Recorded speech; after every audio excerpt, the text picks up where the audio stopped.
Welcome back to the shop. This week we're going to be doing a review on this very, very dirty Yamaha YXZ1000.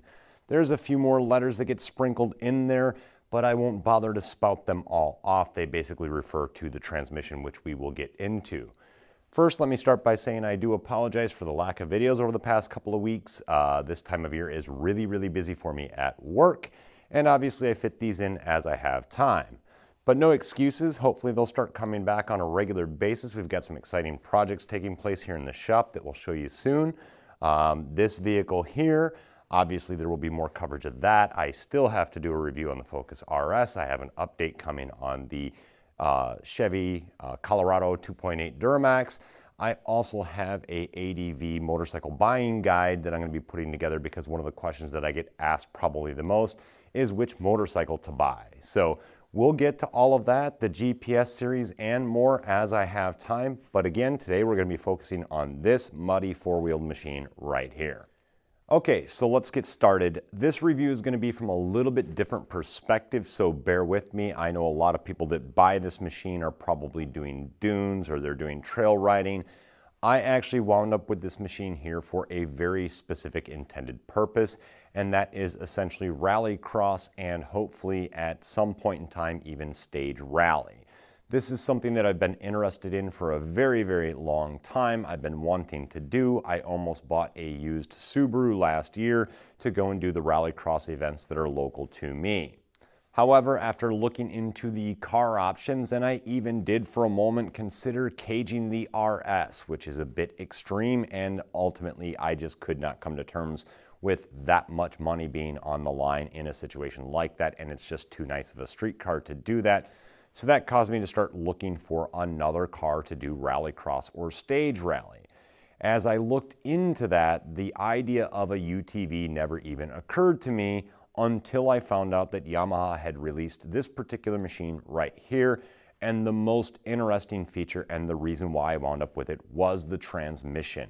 They were one of the first ones to offer a full manual transmission. No, I did not end up going with that one, but this one does have the sequential gearbox with the electronically controlled clutch and the paddle shifters. It is still gear on gear, which makes the driving experience of this machine very, very much what I wanted to have for a rallycross or potentially even a stage rally type scenario. Now, I know a lot of people do rallycross with really cheap cars, and trust me, I would highly advise that. I'm not recommending to anyone to go and buy a machine like this specifically for rallycross or even for stage rally, because this is not a cheap machine. As it sits right here before anything gets done to it, and there's always stuff to do to any vehicle that you look to compete in, it has an MSRP of $20,599. That is by no means cheap, and you can certainly find used Fiestas and do a lot of work to them for that same budget. But really the reason why I decided to go the UTV route for Rally X and potentially stage rally is just the design and the engineering that goes into them. I just think that overall this vehicle will withstand the abuse a little bit better than taking a car, upgrading the suspension, potentially seam welding it, putting a cage in it. You know, that's a lot of time, a lot of money, and ultimately I just think a vehicle that isn't engineered for that purpose probably isn't going to withstand the abuse quite as well without sinking more money and more time into it. Now, obviously, these are the cars that predominantly get used at Rally X or stage rally events. So by all means, that is the mainstream way to go.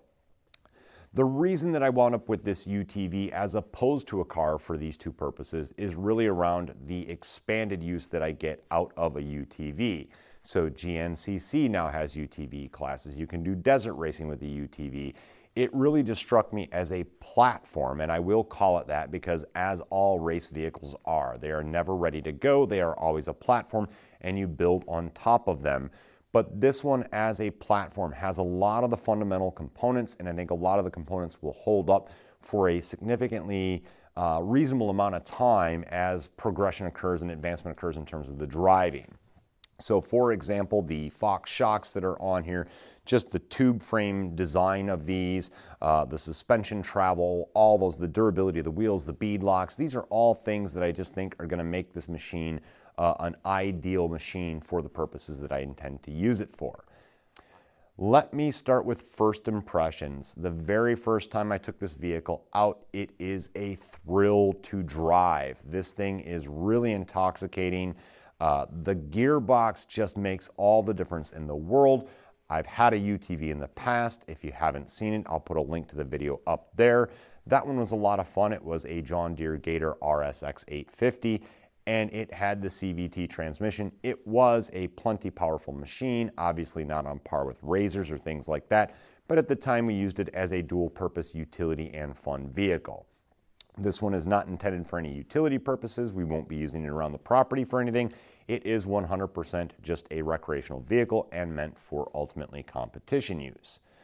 So when I got in it, you know, my first question for me personally for the use that I'm going to be using it for was, does it feel like the driving experience that I was hoping it would? And the short answer to that question is yes, absolutely. That transmission makes all the difference in the world.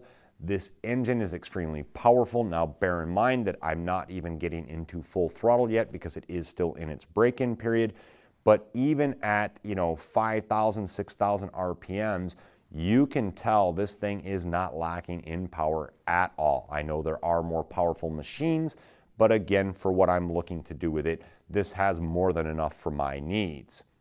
That gearbox is really what makes the driving experience to me very, very much like a car, specifically a rally car.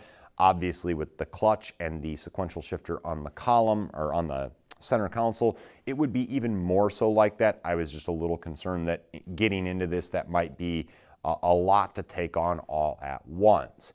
Having driven it, I'm happy with the choice to go with the paddle shifters and this particular model. I think it's going to work out really well. You still downshift, you still change the gears, you still control the RPMs on the exit of a corner, and those are all the things that to me make this less of a UTV trail type experience and more like a just true car experience, whether that's a rally car, trophy truck. They get compared to a lot of different vehicles, and I think that's one of the most appealing things to me about this vehicle is that it has a very, very broad use of applications, especially in terms of competition events. Works runs a series with these things. Best in the Desert runs a series with these things. The National Rally Association does allow these in-stage rally events. Rally X events allow them in some areas, and mine is one of those that does allow them. So very, very broad appeal. Now, getting into the differences in terms of the dynamics. Obviously, having driven the Focus RS on the street plenty, there is a significant difference in terms of how this feels versus a car. Obviously, the Focus RS, the suspension is not intended for really big jumps or climbing over rocks, so it's much stiffer and it's a completely different feel. So the weight transfer of the vehicle does take some getting used to in this, and you have to drive it slightly differently than you would a true rally car. However, I don't think that that takes away from it at all. I'm very fortunate enough that I have a co-driver who is volunteering to ride with me. Bless his heart, and honestly, I don't know how because he's ridden with me. He understands how I drive, so he's a very brave soul. That co-driver is going to be John. John has been on the adventure riding trips that we went on last year. He's somebody that I met through motorcycling, and it's just extending now into a different form of motorsports. There were a lot of changes for the 2019 model year, which is what this one is. They did some changes to move the radiator back and up. Other than the fact that that might help keep the cabin cooler, that wasn't my primary driver in terms of going with the 2019 model year, but it is a nice to have. The things that I really like, again, are the driving experience. The power is plentiful. The transmission is just the icing on the cake. Yes, Honda is coming out with a dual clutch transmission in one of their UTVs, but honestly, I just really liked this setup the best. Some of the things that I wish were slightly different on this model is I wish they would have done cutouts or different seats with cutouts so that you could do a harness without having to replace the entire seats, because obviously as you elevate in different forms of competition, they do obviously require something, and I would want something other than just standard safety belts. So unfortunately in this particular model, because there are no cutouts, and I don't particularly care for the 4-point harness setup that Yamaha offers directly from the manufacturer, I will probably ultimately have to replace the seats to get the safety harnesses in there that I'm looking for. Another thing that is a bit of a risk area, I think, to me, and especially in the form of competition that I plan to do, is the wheels are really exposed out front. You know, there's no bumper up here stock. I might look into aftermarket options for that, but you really can't try to get the front wheels right down to that apex around a tree or something like that, because if you misjudge it even slightly, you're gonna catch the wheel and probably bend a steering arm, which is not good. I'm sure with time I'll get better at assessing that. Kind of along the same lines, I do really like the design of this unit. I think it looks really cool, but those looks come at a price, and that price is really these ears that stick out here. So there are no extended mud flaps. They do offer some accessories that will help keep the mud out, and that is another problem area that I'll touch on in a moment.